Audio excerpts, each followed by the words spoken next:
I took a fluffy Raven Guard list to a tournament, only took fixed secondaries, and went undefeated. Check it out.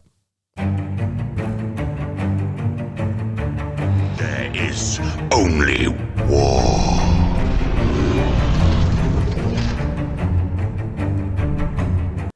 Hey y'all, my name is Matthew DeFranza, and I have been playing against Derek for a decade or so.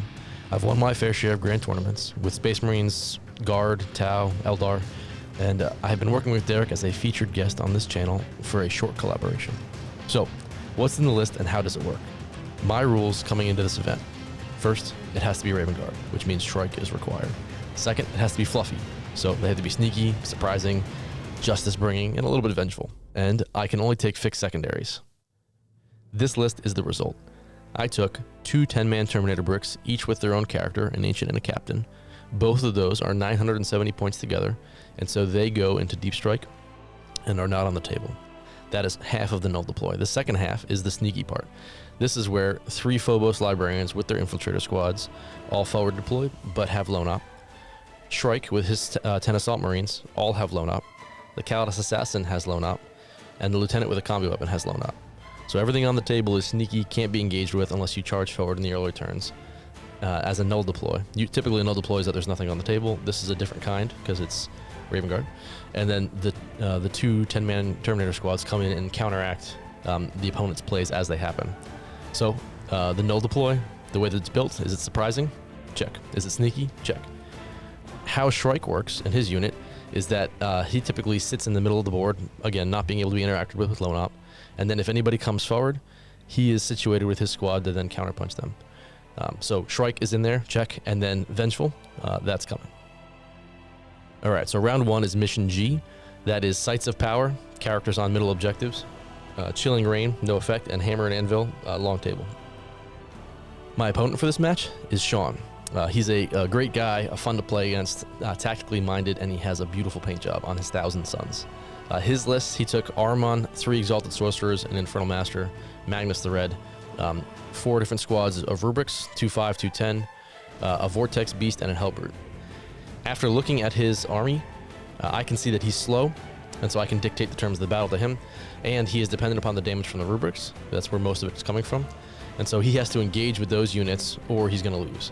And it looks like each one of those units is going to have a character attached to it, so he's going to be throwing characters at me.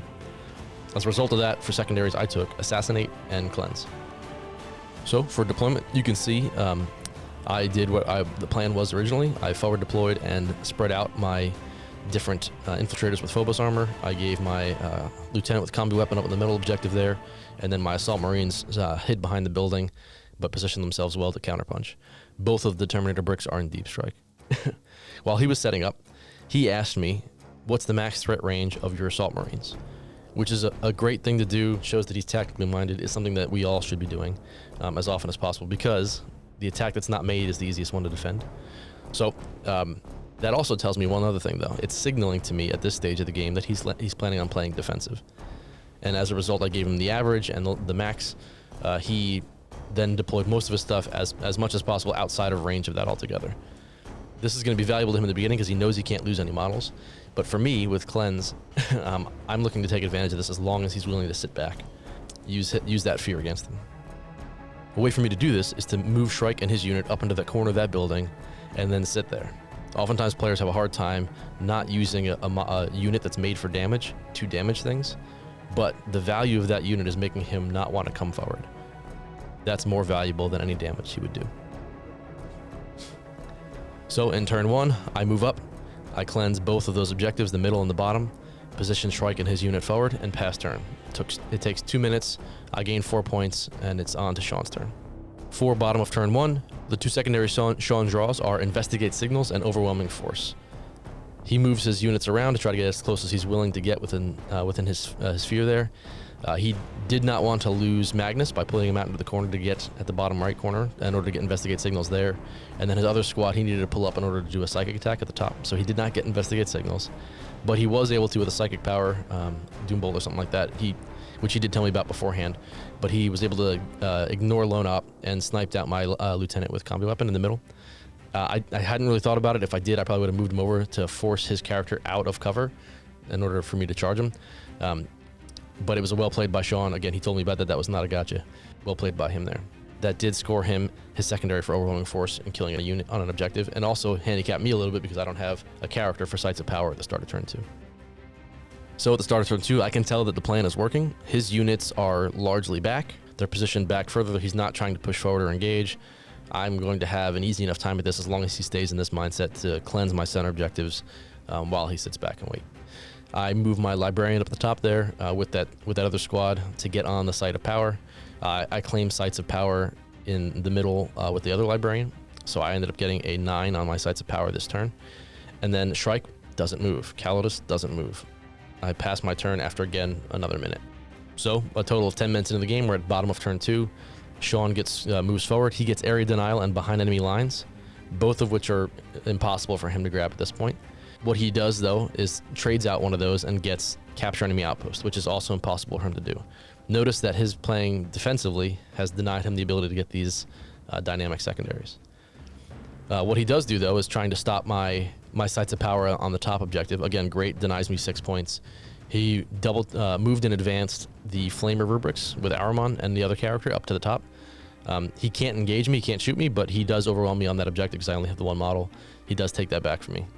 In response to that, I did rapid ingress a Terminator brick back there, knowing that I would have, that's my counterpunch, right? I have a way to reach out to him. He did do the best that he could to stay out of range of Shrike, and it would have been a really long charge, but the Terminator's coming in and then having movement or advance in charge if they need it next turn is plenty to clean that squad up. Additionally, he uses that same psychic power to negate lone op and kills a couple units off the bottom objective, but it's not enough to make them run away, lose their OC power, or stop me from getting sights. So at the end of that turn, he doesn't get any of the secondaries, has spent a CP trying to trade out secondaries, and only got 3 points on his primary. So at the start of my turn 3, I get another 9 points on Sights of Power, again denied by Sean, well played. And what I do is I deep strike the other Terminator brick down at the bottom, because he pulled forward just a little bit. Again, he was getting concerned that he was going to lose out on it, so he pulled in this bottom rubric squad, but that also exposes them, right? And the Terminators are there for the counterpunch. So the Terminators on the bottom side deploy in such a way, I use my Devastator Doctrine, and they eliminate nearly all of that squad except for the character. They did split fire and kill another independent character that was standing back there to get my Assassinate points, so I got 4 on Assassinate there. I cleansed the bottom with my squad again. Same thing, Sights of Power gained on that one. Move the Calidus up, but behind cover this time, right, to get rid of that psychic power, and she cleanses the middle. And then up at the top, the Terminator brick moves forward. I underestimated his Overwatch. He killed like half the squad on Overwatch with those flamers, and but they still were able to come in, eliminate the entire squad between shooting and charging, and Archeon was left, but it was not enough to stop me from getting that objective the following turn. So to finish that one up, I only got the one character, but there's one character exposed. His deep strike, his re-deep strike, redeploy character with that 10-man brick down at the bottom is just by himself now, so he's a standing alone dude. So he's going to be exposed for next turn.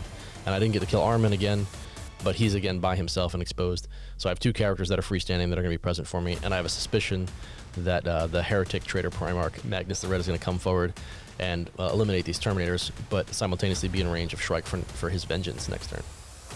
So at the bottom of turn 3, Archeon flies away, tries to get out of range. Magnus does come up, and I would call it bait, but he certainly got his points worth there and killed the entire Terminator brick. Hero Captain survives, but the rest of them are gone. The Vortex Beast comes up, charges himself straight forward and kills the Calidus, again denying me some more sights points. But at this point it won't matter because I do have enough other objectives, but he does kill that one. For his secondaries, he has Bring It Down, which is impossible for me, right? I deliberately took an army that had no armor and no monsters to make it difficult for opponents. He cannot swap it anymore because he already swapped last turn, and he got Assassinate, which he did get. He killed the Calidus to get that point. So for him now, he's had Sights of Power for 3 both turns, right? Relegated to his back objective, given his deployment. And he only has 8 points on secondaries at the end of turn 3. In response from me, at the top of turn 4, Shrike and his unit see the opportunity, they see the traitor, they jump out there. I call Assault Doctrine to give my Terminators at the top some more movement. Everybody converges forward. I'm looking at my Assassinate points. I grab my Cleanse points, right? The Infiltrator Squad at the top gets cleansed. The Infiltrator Squad at the bottom gets cleansed. I have 15 on my Sights of Power, and now it's just my only job is to kill characters. So Shrike moves forward, jumps up and kills Magnus. Right, Shrike himself in combat killed Magnus. Of course, lots of shooting and everything else went into him first. My hero captain then dies to his rubrics and sorcerers in the back. The Terminator squad at the top moves down and kills a few of the rubrics on his home objective in order to take it away from him so he doesn't get the points there. I did split fire and use the Cyclones into armor and kill him, so that's going to be 2 more characters there. And then at the back, because last turn he brought in his lone jumping sorcerer into the back, I moved all those infiltrators over. It's turn 3, he has no more mobility back there, so the infiltrator's power doesn't matter. They just move forward and shot at that one guy who was down to a wound or 2 and killed him. So I got 12 more points for my assassinate this turn and 4 more for my cleanse, as well as 15 for my primary. So a little bit vengeful, check. Go Raven Guard. For the bottom of his turn 4, his Vortex Beast in the middle, well, he ended up getting, for secondaries, he got a Tempting Target, which I picked as the top objective. I didn't want to pick it at the bottom objective because the Vortex Beast probably could have come down and killed most of those Assault Marines. If I threw it at the top, it essentially tells his beast to go the other direction and saves my Marines. And then his other one is no prisoners. He has to kill off those units. So he does what he's supposed to do, and he moves his Vortex Beast up to the top, shoots at, but does particularly poorly in rolling. Only kills one of the infiltrators on the objective, and so doesn't take that. The remnant of the squad that the Terminators charge moved into the middle to try to grab sites of power, so he's got a sorcerer and a rubric on that one. His other rubrics at the back moved up along with the Hellbrute and some of the remaining characters there, and they targeted and killed 4 more of the Terminators up top. So there's only 1 Terminator and the captain remaining on that objective, which he takes back. So for his turn, he gets only another 3 on his primary, right, that back objective, and he only gets 2 points on his secondaries. So right now he's at 9 for primary, and he's at 10 for secondaries. Top of turn 5, I look at the score sheet. The only thing that I need enough to do is to kill a character. It's literally irrelevant. Otherwise, I claim my 15 points at the start of turn, and I have my secondaries where I need them to be. Cleanse is done as well. I ignore the Vortex Beast and just cleanse right in front of him. Cleanse again at the bottom one. Right, if you notice that squad at the bottom, just got me 4 points every turn and nothing else, right? Or 4 points every turn plus the primary every turn. The squad at the top had a little more trouble with it, but that was because he dedicated points there. Shrike and his squad move forward. I think I gave them the Assault Doctrine for this turn, and then they charge into that squad in the middle to take him off the objective and to kill my last character. I don't have to engage anything else. Another very short turn, so I only had 2 turns of any real action. But I, again, finished with 15 points in the primary, 4 points on Assassinate, giving me 20, 4 points on Cleanse, giving me 20. And so I got a max score of 98 because he denied me on primary those 2 turns. Bottom of turn 5, Sean's objective, he did keep the Tempting Target, which makes sense because he's sitting on the objective and has less left to kill. And he got 1 other secondary for Secure No Man's Land, which makes sense because he's sitting on it. So what he does in response, his Vortex Beast up, and they shoot and charge and kill that top objective, getting him his Tempting Target and his Secure No Man's Land. He starts the turn with 6 victory points because he did own those 2 objectives. And then his rubrics and his Hellbrute and character charged into the Terminator and the Assault Marines and killed off some of them, but then also died a few of them in return. So in the end, he ended up getting 15 on his primary and only 17 on his secondaries, for a total of 98 to 42. So a commanding victory for the Raven Guard in turn 1. Sean is a good player. He deployed well in the beginning, but he was a slow army and did a very defensive deployment, didn't reserve any of his units, and waited in the backfield. So as a result of that, I was able to take advantage of it. I knew that I would be able to score points off of it. And then when he stayed back there, because of the Shrike deployment, right, Shrike winning that part of it, I knew I was going to get, nearly max on all of my stuff that I needed to get to. So the strategy played out. It worked out. You can see how the build functioned. The lone op, the sneaky, the design secondaries, all worked out well in this mission. So thanks all for watching. If you like this format, like this style, like what we're doing here, please leave a comment down below. Let us know what we're doing well, what we're doing wrong, so we can make changes. Also, like and subscribe. This is Derek's channel. Give him some love. And I'll be back with the round 2 and round 3 coming up soon. What's up, Gents? 40K Dirtbags. So we got a bunch of stuff that we're going to be selling up on the channel. We're constantly getting updated dice for the Dirtbag logo on it. Those are going to be sold for $1 each. If you guys are interested, hit me up on Discord. And also, all of the stickers are sold on Discord as well. Usually, you can buy the stickers and dice at the same time. We ship globally, so that's really good. That's the benefit of buying it through us, as well as they're all custom logos. You can't get these anywhere else. There's going to be more to come. Give suggestions in the comments below or over at Discord on what new stickers or people that you want me to create, as well as the objective markers. They're provided through 3D6 Wargaming. The link is in the bottom of every single video that's out on YouTube. And also with everything that's coming up, there's also models that we 3D print to give to you guys. All the models on the screen over here are available for sale. They aren't officially GW models. They are proxies. They just can stand in for any models you guys play on the tabletop. So appreciate all the support. Thanks for clicking on the video. Hopefully you donate and support to the channel to grow Dirtbag Nation. But if not, no worries. The like, subscribe is just as good. Appreciate it, guys. Good luck, and we'll see you in another video soon.